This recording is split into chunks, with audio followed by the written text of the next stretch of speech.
With both instruction and thread level parallelism, we're trying to exploit the parallelism among different instructions. We're trying to find independent instructions that we can execute at the same time. But there's another very important type of parallelism that's prevalent in the media applications that we run on our smartphones. And that's called data level parallelism, or DLP for short.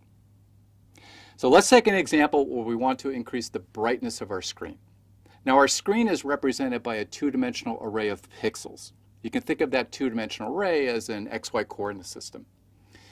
To increase the brightness, we need to add a constant to each one of those millions of pixels that comprise our screen.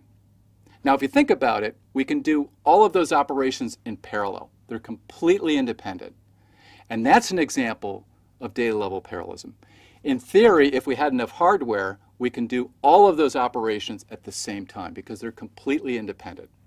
And your graphics processing unit, or GPU, exploits DLP on a massive scale.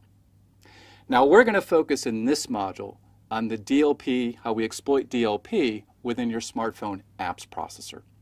And this is done using instructions called single instruction multiple data, or SIMD for short. Now this is in addition to the instruction set architecture of these smartphone processors, which is specifically for exploiting DLP. So if you have an ARM processor, for instance, ARM calls this Neon. This is just the SIMD instructions that are part of the ARM instruction set architecture. Intel calls theirs SSE. In both cases, these are special instructions added to the ISA for exploiting data level parallelism. Now, in addition to these instructions, of course, we need to have microarchitecture support. So your smartphone has additional hardware in order to execute these SIMD instructions.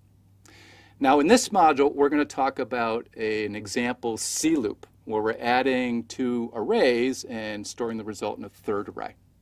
And what we're going to do is we're going to transform that C loop into a SIMD instruction. We're going to see how we can use one SIMD instruction to execute multiple of those data operations at the same time.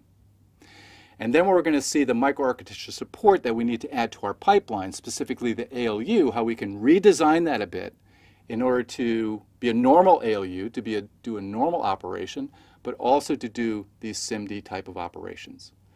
So at the conclusion of this module, you'll have some idea of how your smartphone uses SIMD instructions to exploit data level parallelism for media applications. So let's get into it.